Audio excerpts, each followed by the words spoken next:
So ano ba ang ibig sabihin ng entrepreneur? Noong last Tuesday, with God's blessing, nanalo ako as Entrepreneur of the Year. So binigyan ako ng award. I'm one of the 10 Entrepreneurs of the Year. Kasi paano what is an entrepreneur? Kaya nakita ko, and I have always kept this card, siguro mga 20 years na, nandyan lahat palagi yan sa poster ko. Share ko sa inyo, no? What it takes to be an entrepreneur? The willingness to stand alone. You should be willing kahit ka na mag-isa. Kaya mo yan. Right? Number 2, the confidence to challenge the conventional. Hindi yung, nag-lechon manok siya, maraming tao. Ako na lechon manok. Lahat lechon manok. Paano kayo kikita kung lahat kayo lechon manok? Diba? Lechon manok, shawarma, ano pa ba yun? Yung quickie, ano pa ba yung show? Lahat gaya-gaya. Isipin niyo, may kagagaya. Meron, gumawa ka ng sarili mo. Kahit na, itry mo. Kung hindi pumayag, ibalik kayo sa lechon manok. Tapos, ang susunod, the commitment to your vision. Ano ba ang vision ko? Ano gusto ko maging? Okay? Pag gusto mo yung vision na yun, tandaan niyo, isulat niyo yan. Pag bilib kayo doon sa vision niyo, maski sino, huwag dapat i-contest. Okay? Huwag kayo mag-unwaver na hindi ko kaya gawin. So, follow your vision. Ang sumunod, the courage to do as you dream. Okay? The courage to do as you dream. Hindi yan magiging dream kung hindi kayang gawin. Nothing is impossible. Kung kaya mo ipanaginip, di kaya mo gawin. Kung hindi mo kaya ipanaginip, ibig sabihin hindi pwede. Hindi pa sa panaginip, hindi mo kaya gawin pa. Alright? And then the passion for being on top. Kahit na mali, kailangan ikaw pinakamagaling, nagtitinda ng mali. Ako, janitor ko, sasabihin ko, janitor ka, presidente ko, hindi ko kaya gawin yung gagawa. Hindi pa rin kaya yung ginagawa ko. So, be the best janitor you can be, and I will be the best doctor that I can be. So, in short, hindi mo kaya, hindi ko rin kaya, pareho lang tayo. Diba? Pareho lang tayo. Kaya sinasabi ko, ano ang pinaka-importante sa, halimbawa, kayo lahat, tatahin kayo ng bags, no? Marami din naman gumagawa niya, kayo lang ba? Hindi pupunta ako sa bazaar, marami kayong kapareho. Pero anong kaibahan? Kayo. Ako sinasabi ko palagi, punta kayo sa mall, 10 optical. Ginagawa nila, ginagawa ko. Tinitinda nila, tinitinda ko. Lahat sila, anong ginagawa na, pareho lang naman kami. Ano bang kaibahan? Ang kaibahan ako at yung tao ko. So in short, the difference between you and Louis Vuitton is kayo. Alright? Di ba? Marketing lang yan eh.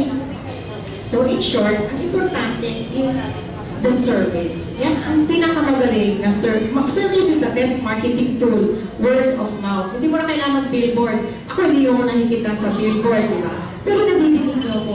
Alam mo, sa Radio Optical, 103 years. Okay? 103 years. Third generation ako, yung anak kong fourth. Paano namin na-sustain yun? Kasi kami lahat has all what it takes to be an entrepreneur. Meron kaming passion, may vision, lahat yun. At very important sa amin is the service. Diba pag magpagupit ka ng buhok, diba pag wala si Bading, hindi ka magpapagupit kung wala si Bading kasi sanay ka dun eh. Kahit na magtatlong sakay ka, basta nandun siya, pupuntahan mo yun kasi sanay ka dun. At maayos kayo na pagpasok mo pa lang, andyan na kaagad na, hi, Rufa. Diba? So, feel good ka dun. Kaysa pag pumasok ka, hindi ka papansinin, ayaw mo, diba? Pero pag pumasok ka at feel good ka na parang ikaw pinakamaganda dun sa part na yun, doon ka pupunta. Tama? So, yun ang sinasabi ko. Yung ginagawa nyo, pare-pareho lahat yan. It is the love and the positive vibration yung lalagay nyo doon. Every time ginagawa nyo yung ipi-bless yun. Paggawa mo, bumenta ka. Kausapin nyo. Ako kinakausap ko yung mga frames ko eh. Pag usap sa tindahan, pag konti lang tao, iikot ako, kinakausap ko yun. Sabi ko, kumilos naman. may soul. Lahat ng mga gumawa ng frame, tao ang gumawa. Yung tao gumawa nun, naglagay ng time, ng love, ng talent, at creativity. So in short, meron yung spirit. May soul yun. Lahat ng ginagawa niyo may soul. Okay. Kung kaya ko, kaya niyo. Di ba? Anong kaibahan? Wala eh. Kung kaya niyo, walang imposible. So, meron akong pinipare na sino bang nagda-diet dito? Ako nagda-diet dito. Marami natin, no? Okay. Pasko na, di ba? So, sasabihin nyo, Pasko na, naku, ang dami kong kakainin. Tataba na naman ako. Bakit tayo tumataba? Tingin mo, ba't tayo tumataba? Ha? Kulang sa exercise, ano ka? Kain. Maski busog na. Magbabayo lang para kumain na ulit.